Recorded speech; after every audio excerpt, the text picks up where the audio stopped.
കഴിഞ്ഞ കുറേ ദിവസങ്ങളായി സമൂഹ മാധ്യമങ്ങളിൽ ജിഹാദി, തീവ്രവാദി എന്നൊക്കെ പറഞ്ഞ് വല്ലാത്ത നിലവിളിയും വീഡിയോസും ഒക്കെ പ്രവഹിക്കുന്നത് കണ്ടു. ആരൊക്കെയോ എവിടേക്കോ നിന്ന് എന്തിനൊക്കെയോ തിളയ്ക്കുന്ന സാമ്പാർ പോലെ പടച്ചു വിടുകയാണ്. എന്നാൽ അതെ, അയാളൊരു ജിഹാദിയാണ്, അയാളൊരു തീവ്രവാദിയാണ്.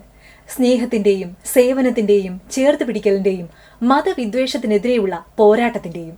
പെരുന്നാളിന്റെ തലേനാൾ അനിലക്കാട് ഉമ്മ മരിച്ചതുകൊണ്ട് പെരുന്നാളും മറ്റാഘോഷങ്ങളും ഒന്നുമില്ല എന്ന് പറഞ്ഞിരുന്നു.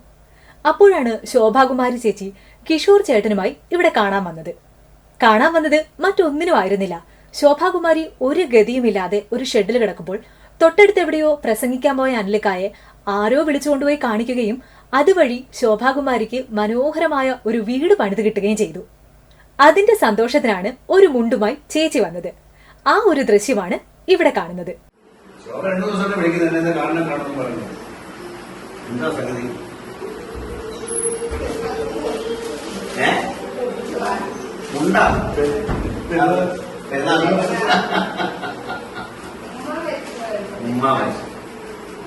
പെരുന്നാളും ആ സുഖമില്ല, ഒരു 2 ആഴ്ച എല്ലാം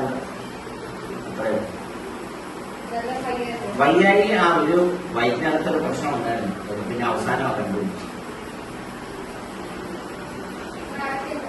ഇപ്പൊ വീട്ടില് പിന്നെ വൈഫുണ്ട്, മക്കളും വീട് അമ്മ പോയി. ഇല്ലാത്ത ആദ്യത്തെ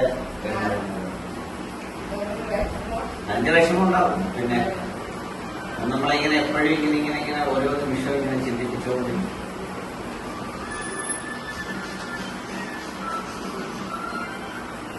പണിയൊന്നുമില്ലാതെ മുന്നോട്ട് വാങ്ങിച്ചിട്ടില്ല. ജീവിതത്തിൽ മറക്കാൻ പറ്റുമോ? അത് പെട്ടെന്ന് നടന്നില്ല. അത് വളരെ പ്രതീക്ഷിക്കാതെ നമ്മൾ ഉദ്ദേശിച്ചതിനെ വേഗത്തിൽ നടന്നു. പക്ഷെ പിന്നുള്ളത് നിലയായിരുന്നു. പക്ഷെ അത് 2 വീടിന് ഗുണമായി. ശോഭയുടെ വീട്ടിൽ ഒന്നും ചെയ്യാനായിട്ട് പോകുമ്പം അടുത്ത വീടുകാരെ അവര് ഹാപ്പിയായി.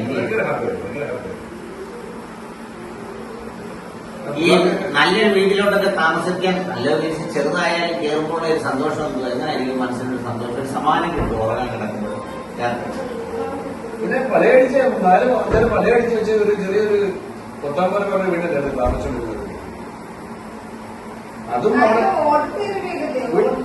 ഓടിട്ട വീടുണ്ടായിരുന്നു, പൊളിഞ്ഞു പോയി.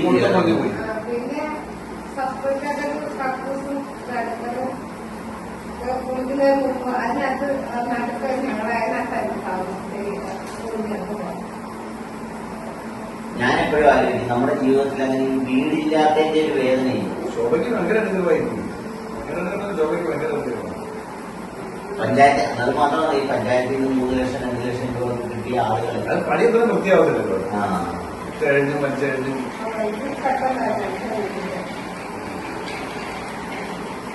എത്ര സ്ക്വയർ ഫീറ്റ് ഉണ്ടായിരുന്നു? നമുക്ക് 700 സ്ക്വയർ ഫീറ്റ്. നിങ്ങൾ നമ്മളെ വിളിച്ചോണ്ട് പോയിട്ട് ഇങ്ങനെ പെട്ടെന്ന് നടക്കുമെന്ന് വിചാരിച്ചോ? ഒരിക്കലും പ്രതീക്ഷിക്കും.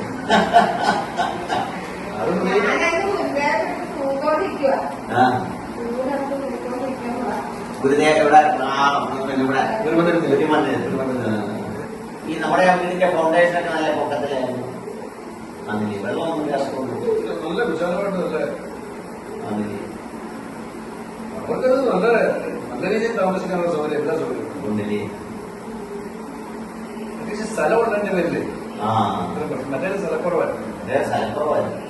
നമ്പർ കിട്ടിയ ആരാധന മാക്സിമം ചെയ്യാൻ പണി ചെയ്തിട്ടുണ്ട്. മാക്സിമം അവർ ഭയങ്കര ഹാപ്പിയാണ്, പിള്ളേർ ഭയങ്കര ഹാപ്പിയാണ്. അത് കിട്ടിയില്ലാത്ത അവരുടെ അവസ്ഥ വളരെ ദയനീയമായിരുന്നു. എനിക്ക് തോന്നുന്നു അവർക്ക് കൂടൊക്കാനാണ് പറയുന്നത് ദൈവമായിട്ട് ഇവരുടെ ശോഭയുടെ വീട്ടിലോട്ട്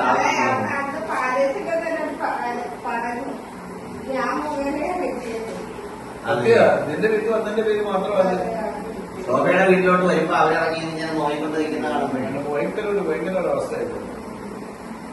ആദ്യം കിട്ടിയ 2 വീടും വളരെ അർഹതപ്പെട്ടാണ്. എന്നാൽ ശോഭയെ സംബന്ധിച്ച് ശോഭയുടെ ഒരുപാട് ബന്ധുക്കളുണ്ട്, നല്ല രീതിയിൽ ജീവിക്കുന്ന ഒരുപാട്. സഹായിക്കാൻ ആർക്കും മെനക്കെട്ടില്ല, നല്ല രീതിയിൽ ജീവിക്കുന്നവരൊക്കെ ഉണ്ടെങ്കിൽ. അയ്യോ ഒരുപാട് പേരുണ്ട്, ഒരുപാട് പേര്. ആരും മെനക്കായി എല്ലാരും ഓരോരോ കാര്യം നോക്കിയത് പോകും. സത്യം അതെ കാര്യം പോയത്. ദൈവമായിട്ടല്ല സാധിക്കുന്നത്. നമ്മളെ അവിടെ കൊണ്ടുവരുന്നത് ഒരു പരിപാടിക്ക് പ്രസംഗിക്കാൻ വരുന്നു, ഒന്ന് കണ്ടിട്ട് പോവാന്ന് പറയുന്നു. അല്ല നാട്ടുകാരെല്ലാം പറയും അവിടെ ദൈവത്തിന്റെ വിളി ഉണ്ടാക്കി വേണ്ടിയിട്ട് എല്ലാവരും പറയും. അതിന് കാര്യം എനിക്ക് വേണ്ടി പ്രാർത്ഥിക്കുമോ? പിന്നെ കൊള്ളാം. ചുമ്മാ കള്ളം പറയുന്നത്. എന്റെ മൂന്ന് വിളിക്കുകയാണ് അതാ നമുക്ക് അവിടെ വരെ പോകണം ഇവിടെ വരെ പോകണമെന്ന് പറയുന്നത്. മനുഷ്യന്റെ ഏറ്റവും വലിയ കിടക്കാടെന്ന് വലിയ ഭാഗ്യമില്ല. ഞാൻ ആ ഷെഡൊക്കെ കണ്ടപ്പോ എനിക്ക് വിഷമം തോന്നി.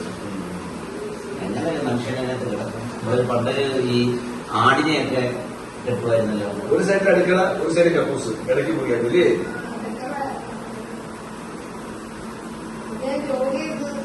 ശോഭ അവസാനമൊക്കെ ആയപ്പോ ചിരിക്കുന്നെങ്കിലും അന്നൊക്കെ കരയാൻ തുടങ്ങി.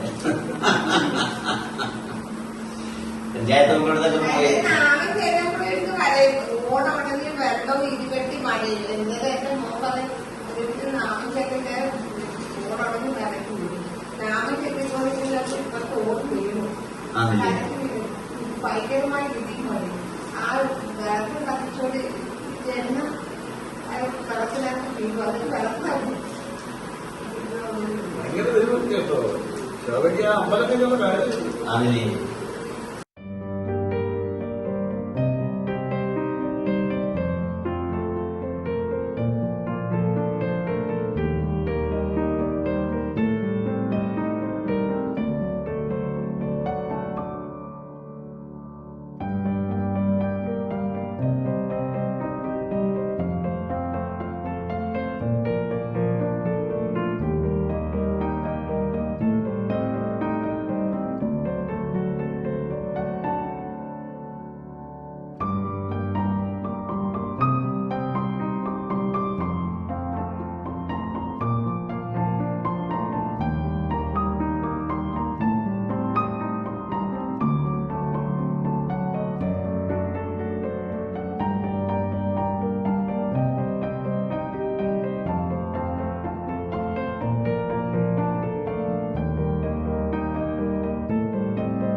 കണ്ടില്ലേ, പുള്ളിയും മദ്രസയിൽ പഠിച്ച ആളും പള്ളിയിൽ പോകുന്ന ആളും നോമ്പെടുക്കുന്ന ആളും നിസ്കരിക്കുന്ന ആളും ഒക്കെയാണ്. എന്നാലും മനുഷ്യരെ സഹായിക്കുന്നതിൽ അയാൾക്ക് ജാതിയില്ല, മതമില്ല. കാരണം അയാൾ മനുഷ്യർക്കിടയിൽ വളർന്നു വന്നയാളാണ്, മനുഷ്യരോടൊപ്പം ജീവിക്കുന്ന ആളാണ്, അതേ മനുഷ്യർക്കിടയിലൂടെ തന്നെ മടങ്ങണമെന്നാഗ്രഹിക്കുന്ന ആളുമാണ്.